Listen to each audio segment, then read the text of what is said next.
नाशिकमध्ये विविध फाउंडेशन ह्या समाजासाठी काम करत असतात. त्यापैकीच राधिका फाउंडेशन हे देखील एक आहे. त्याच्या अध्यक्षा चेतना सेवक यांनी त्या करत असलेल्या कार्याबद्दल आणि त्यांच्या जीवनाबद्दल खास मुलाखतीतून संवाद साधला. त्याचप्रमाणे नवरात्र उत्सव आणि त्यांचं महत्त्व हे देखील या निमित्ताने त्यांनी गप्पांच्या माध्यमातून सांगितलंय.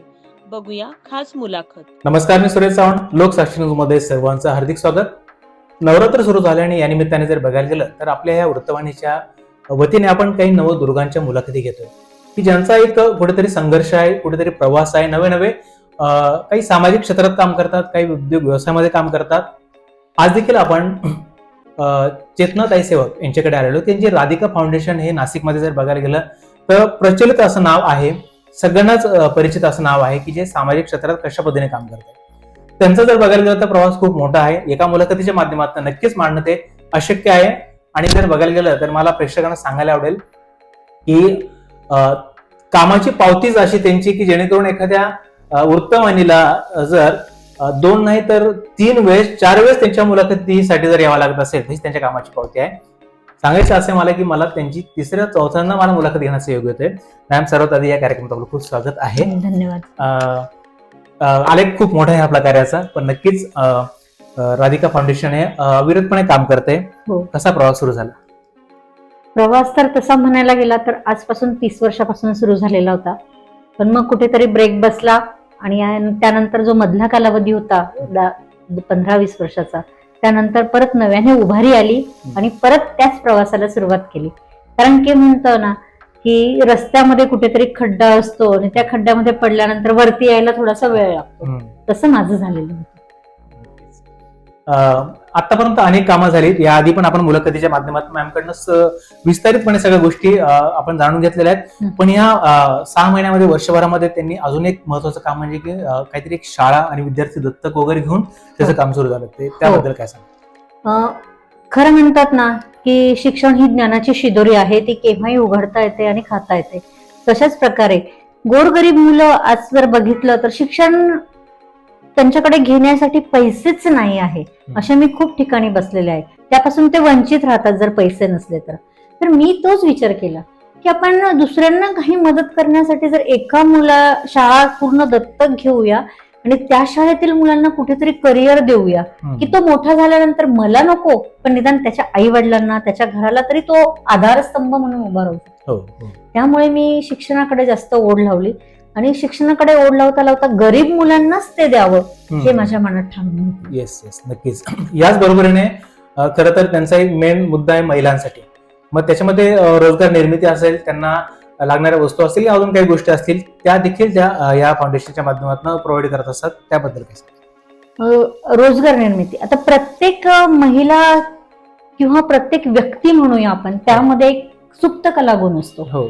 पण तो म्हणतात ना की तो त्या सुप्त कलागुणांना बाहेर काढण्यासाठी कुठेतरी घाबरत असतो किंवा त्याला एक योग्य प्लॅटफॉर्म सुद्धा मिळत नाही आणि तो त्याच्या शोधात असतो, त्याच्यामुळे तो थांबून जातो. पण त्याला जर कोणीतरी असा गॉडफादर, गॉडमदर भेटला की तो त्याला एकदम उभारी मिळते. तर मी प्रत्येकाशी तर गॉडमदर होऊ शकत नाही, बट जिथपर्यंत मला पोहोचता येते तिथपर्यंत मी तर गॉडमदर नक्कीच होण्याचा प्रयत्न करत आहे.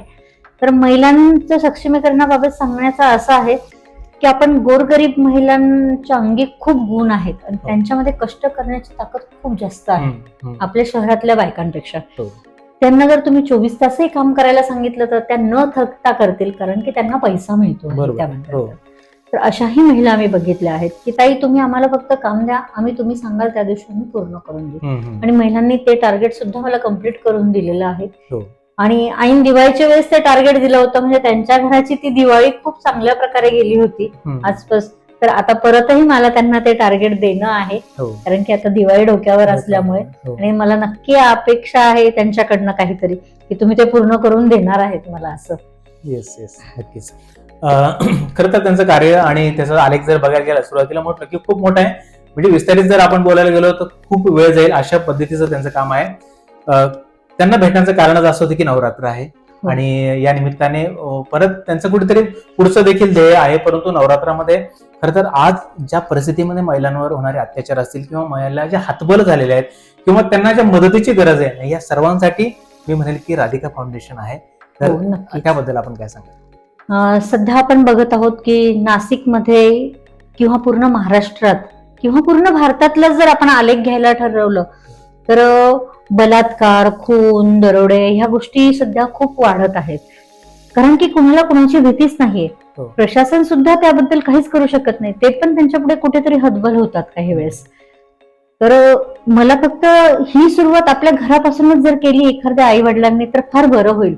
कारण की जर आपण काही नियम अटी फक्त मुलींनाच का लावाव्यात, मुलांना का लावू नये? मुलीला संध्याकाळ झाली की 4 फोन असतात. बाई तू कुठे ग, तुझे वडील रागवतात, तू लवकर घरी ये. पण एखाद्या आईने एखाद्या मुलाला असं बोललं आहे का, अरे तू 7 वाजता घरात आहे, तुझे वडील तुला रागवतात? नाही सांगितलेलं आहे. येईल, मुलगा आहे, बाहेर आहे, मित्रांमध्ये आहे. तर माझ्या मते थोडस काही आई वडिलांनी पण थोडस कुठेतरी सुज्ञता दाखवावी आणि मुलांना पण थोडस धाकात ठेवावं, जसं मुलींना ठेवतो. कारण की दोन्ही तुम्हाला पाल्यासारखीच आहे, त्यात समानता ठेवा मुला मुलींमध्ये. कारण की गव्हर्नमेंटने सुद्धा समानता दिली आहे, तर आपण का नको द्यायला घरामध्ये? तर त्यांनाही तुम्ही समानता द्या. जर असं झालं तर ती तुझी बहीण आहे असं समजून जर त्या मुलाने वागवलं, कारण की उद्या जर त्याच्याच बहिणीवर कोणी बलात्कार केला तर हा जर त्याने विचार करायला पाहिजे. तर मला प्रत्येक नवीन मुला मुलींना हेच सांगायचं आहे की स्वतःमध्ये आपण आपलं बघा की ते आपले आहेत.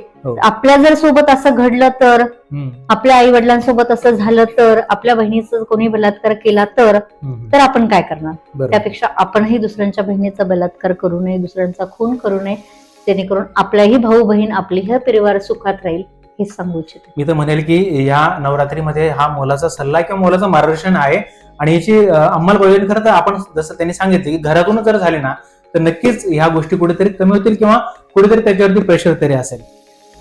बाकी मॅमच्या या सगळ्या कार्यामुळे त्यांना असंख्य म्हणजे महिन्याला जरी बघायला गेलं तरी वेगवेगळ्या ठिकाणी पुरस्कार सोहळे असतात आणि आवर्जून त्यांचा त्या ठिकाणी उल्लेख केला जातो किंवा त्यांची नोंद घेतली जाते. एवढे पुरस्कार आणि सर्टिफिकेट्स आपण बघू शकतो. परंतु विशेष आनंदाची गोष्ट म्हणजे त्यांना डॉक्टरेटने सन्मानित करण्यात आले. ही फार आपल्यासाठी आनंदाची गोष्ट असते. काय सांगाल? म्हणतात ना, प्रत्येकाचं काहीतरी स्वप्न असतं. मला तर असं वाटत होतं की माझी मुलगी लहान, म्हणजे तिचं बी स्वप्न होतं, तिला दुसरीकडे जायचं होतं, पण माझी इच्छा होती की माझ्या मुलीनं डॉक्टर व्हायचं. तिने ते पूर्ण केलं. पण मग तिने MBBS केलं, ती पुढे डॉक्टर की आज एकदम वेल्डन आहे. पण मी विचार केला, अरे मी पण शिकली असती, मीही डॉक्टर झाली असती, पण लग्न लवकर झालं. अशा खूप गोष्टी. पण मग स्वप्न बघता बघता माझं ते स्वप्न सुद्धा पूर्ण झालं आणि मला डॉक्टरेट भेटली ह्या सोशल वर्क मध्ये. तर मी खरंच तुमच्या सर्वांची ऋणी आहे, कारण की तुम्ही मला साथ दिली, त्यामुळे मी इतकी समाजसेवा करू शकते. त्यानंतर मी दुसरं म्हणजे माझ्या टीमची आभारी आहे, कारण की वेळोवेळी ते मला सहकार्य करत असतात. तर ह्या सर्वांच्या साथीने मला डॉक्टरेट मिळाली आणि मी माझं स्वप्न पूर्ण केलंय. तर अजून एक माझं स्वप्न आहे, त्यात पण तुम्ही मला साथ नक्कीच देणार असं मला नक्कीच वाटतंय. थँक्यू.